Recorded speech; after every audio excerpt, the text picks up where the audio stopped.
Hello there, my battalion and viewers. I'm the Knight of Arcane, and episode 2 of the Amazing Digital Circus dropped recently.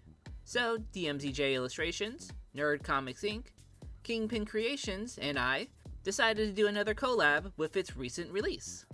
I had a few ideas on what to do with them, but ultimately decided today would be my first variety episode. So, I'll be taking 4 characters from the show and turning them into different things. There won't be any gummy goo in this. I know he became a fan favorite, but if we get 50 likes by the end of the 17th, I'll do a gummy goo variety episode. And you better give the other videos in this collab 50 likes also. No major spoilers in this, but I would suggest catching up before watching this video. Anyways, let's check out the various Amazing Digital Circus pieces, shall we?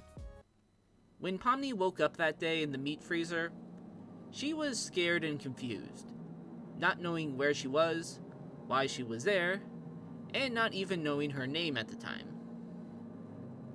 The amnesiac woman tried to remember anything about herself, and looked around the freezer for possible clues. And while she did find a flyer for an old circus from the 50s and a newspaper clipping from the 90s for some virtual reality game tester, the only other thing she noticed was huge bite marks taken out of the meat hanging from the ceiling. She rushed out of the freezer and out of the shop she was in. Once out, she tried to think of her next move. The police could surely help her, she thought. They could possibly find records of her, or help look her up under any missing person files. But then she heard a voice telling her they'll be able to capture her. Pomni looked around, trying to find the voice, before it spoke up again, telling her to look up. Up on a Daily Bugle news screen was a close-up picture of her next to a security cam feed of herself dressed in a red and blue jester outfit she had no memory of owning, let alone seeing, breaking into Oscorp with 5 other weirdly dressed individuals.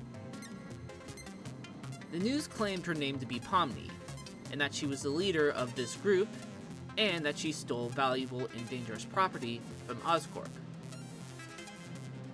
Maybe I'm dangerous, but not their property. Pomni didn't care about the voice that time, she just ran, hoping no one saw her, and she was even more confused. Was she a bad person? Why would she steal from Oscorp? And why can't she remember anything? This is taking a bit too long, so I believe we should be being Pomni. Suddenly, a black and red goo-like material started to cover Pomni, freaking her out as she tried to scream before her arms moved on their own to cover her mouth. Silence! We don't want to get caught, and I for sure don't want to go back there, so let's finish our transformation so we can get out of here. Before long, Pomni was covered head to toe in the red and black goo, forming a similar jester outfit that she had in the video, as a long tongue flopped out of her mouth and out of the ends of her jester-like hat head. You can call me Kane. I'm what you meat sacks here on Earth call a symbiote, which I know even with the amnesia, you know what that is. I know you have questions, but all I know is we bonded and escaped a facility that Oscorp secretly owned. No idea where you came from, but if we work together, I can try and help you figure out who you are and what Oscorp did to you, and you can help me not be dissected and experimented on by the bad guys. Sound good? It didn't sound good. Didn't sound good at all to Pomni. But what other choice did she have? So Pomni made a deal with the symbiote to find out what Oscorp was up to and what happened to Pomni. Hopefully she can convince the local web-slinger for assistance and not get captured before she can hopefully prove her innocence.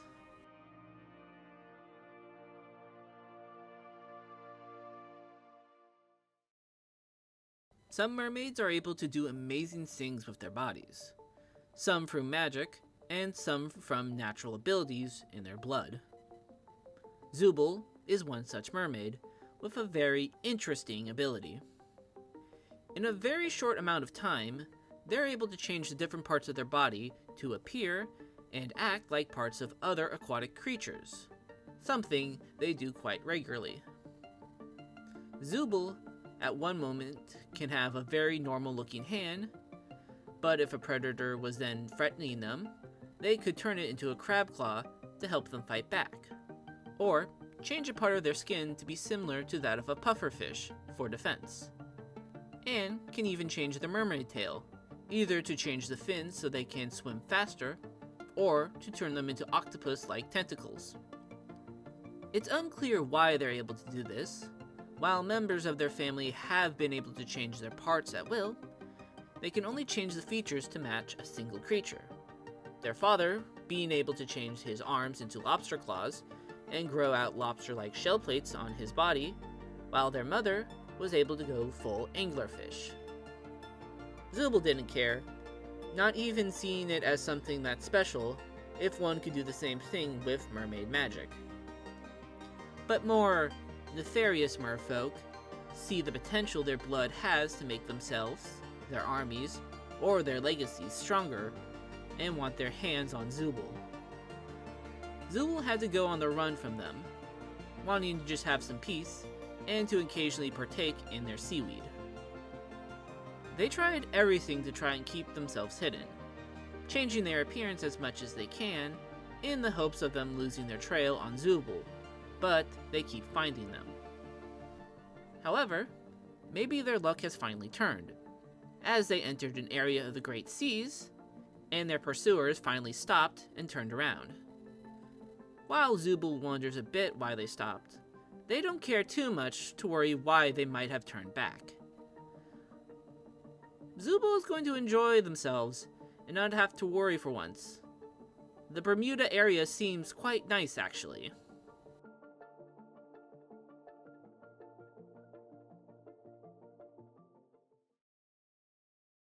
Hello there, Nerd Comics Inc. here to subscribe to Night of Arcane, along with the rest of the channels participating in this collab.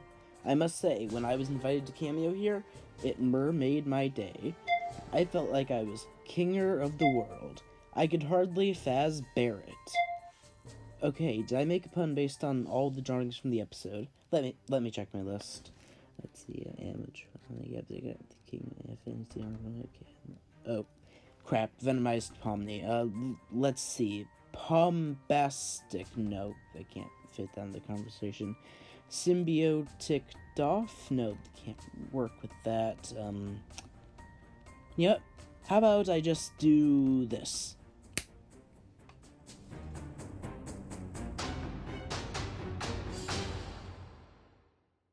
Wow, you look haggard tonight. Yeah. Those finishing touches for that project took way too long, and I'm pretty beat. Unfortunately for you, corporate says I can't mention it just yet. Dang. But I take it you have something we can talk about. Yes, actually. After we got those animatronics done for the amazing physical pizzeria, and seeing how well it was doing, when Glitch started to release those teasers, me and the boys took some time to prep some new animatronics for the new characters that would show up. Oh, so you have a Gummy Goo animatronic? There are steps to get his ready. We weren't asked to do them like last time, so we focused a bit more on the ones we thought would do well. Shot yourself in the foot with that choice. A bit, yeah. And with no aloe vera to fix the wound. I actually understood that reference. So who did you get ready? Princess Loolilalu. I can see your reasoning at least. Right. Her head was a bit of an issue. We hadn't worked with anything that thin before. But after 5 tries, we got it to work. For the mouth. An extra 4 models were needed to get the eyes to work. Having them move up and down a bit, like we did with Kinger's eyes. We got her neck to extend. Again, not easy. along with making the torso extend and twist a bit, sort of like we did with the Angel Dust animatronic, to help with the twirl for her dress. Speaking of Angel Dust,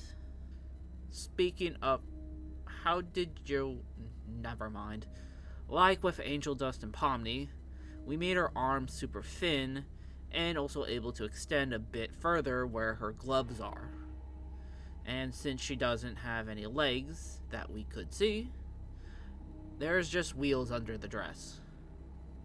Huh. I think this was the easiest animatronic you've told me yet. The hard parts were all the fine details of frosting and sprinkles, especially the details on the shoulders, almost sculpting them around the shoulders so they can work while not looking flat. Yeah, that's fair. By the by, seeing some ship art of the Princess and Ragafa, that a ship you like, or... I don't hate it, just not sure yet which ships I like for the show. Though Pomni x Ragafa, Gangle x Zubal, and Gangle x Ragafa are a few I might lean towards. And Kane x Pomni? Not after what he did to Gummigoo. Touché. Corporate is trying something, says we'll get the Gummigoo animatronic out ASAP if something they do gets 50 replies? They said something around those lines, but they're giving people a time frame. Well, I'll join in. Hopefully you don't have to work overtime. I get a bit more, then I can take a longer vacation. I hope I can join you. Yeah. We probably can. I'll hold you to that. But anyways, here's Princess Loolilalu's animatronic. Cool.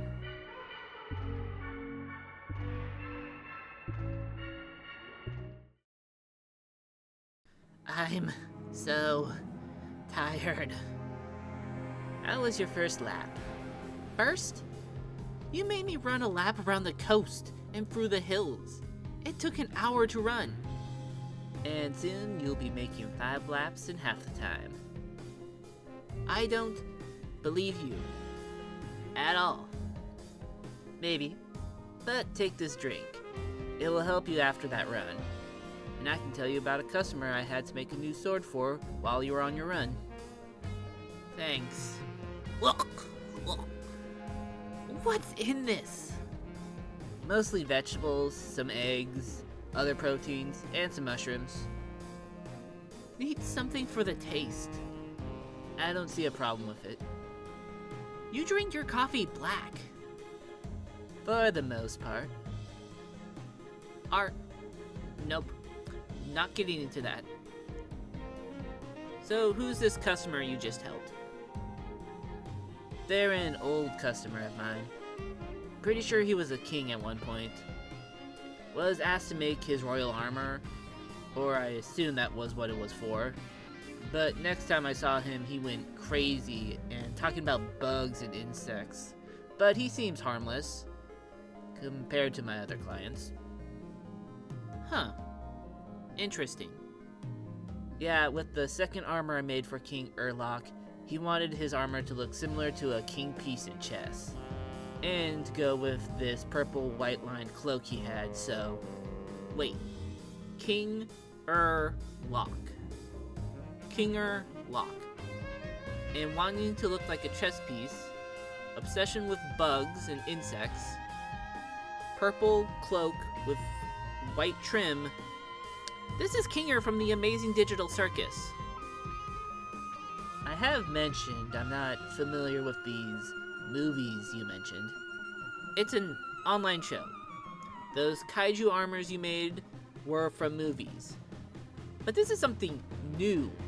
Like, extremely recent new.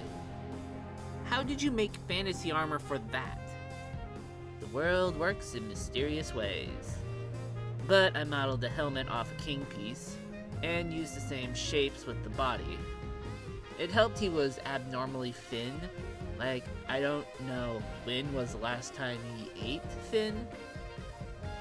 But used some more poofy purple and gold striped pants, and the placement of some of the armor to give him the interesting shape chess pieces have. That's very creative, actually. Yep, puffed up the shoulders too a bit, and stuck mostly to the tannish color of the white chess pieces, with some gold and gray added too, keeping the purples to the clothing. Overall, kinda sounds sick. And with how thin he probably was a bit sick, but made sure he could protect himself with the sword, with the hilt and handle looking like a chess piece, and the shotgun I gave him. No, where I'm from, sick also means, how do you guys have shotguns? You know what? I think I know. Magic, right? Nah, guns are pretty old. No magic required to make them. I don't believe this, but I'm too tired to try and argue this.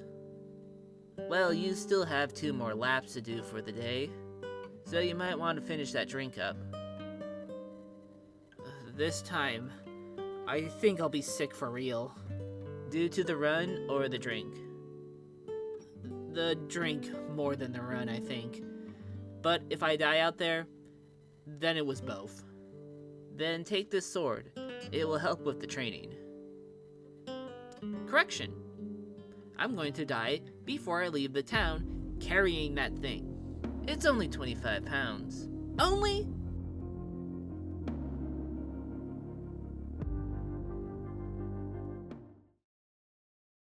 And that was our first variety episode. I love how these came out, especially Venomized Pomni and Fantasy Armor Kinger. And proud with my first time venomizing a character. But what do you think of them? Let me know in the comments, along with other things I can turn the Amazing Digital Circus into, including who else I should turn into Fantasy Armor and Mermaids. For more of the Amazing Digital Circus, we have the first 2 rounds of turning the major cast into animatronics, and if you like the armor or mermaids, we have Pokemon as mermaids and Godzilla Kaiju as fantasy armor, which was also our last collab. Speaking of our collaborators, make sure to check out DempseyJ Illustrations turning them into Transformers, along with when he turned them into dragons, KyngPinCreations as he makes a cool cyberpunk world with them, along with his Venomized series, which inspired me to do Pomni when he left her unvenomized after part 2, before he did part 3, and Nerd Comics Inc. as he turns the gang into dragons, along with when he turned them into Power Rangers. I make a cameo in one of their videos, so make sure to watch them all to find me, along with a first look at one of our narrators' designs. And if you liked what you saw, then leave a like, and subscribe to join our growing little Arcane town, to be in the know for future videos, projects, and collabs. And make sure to like to get the Gummy Goo variety episode, most likely this month or beginning of June. Anyways, thank you for watching, and I'll see you all next time. Later!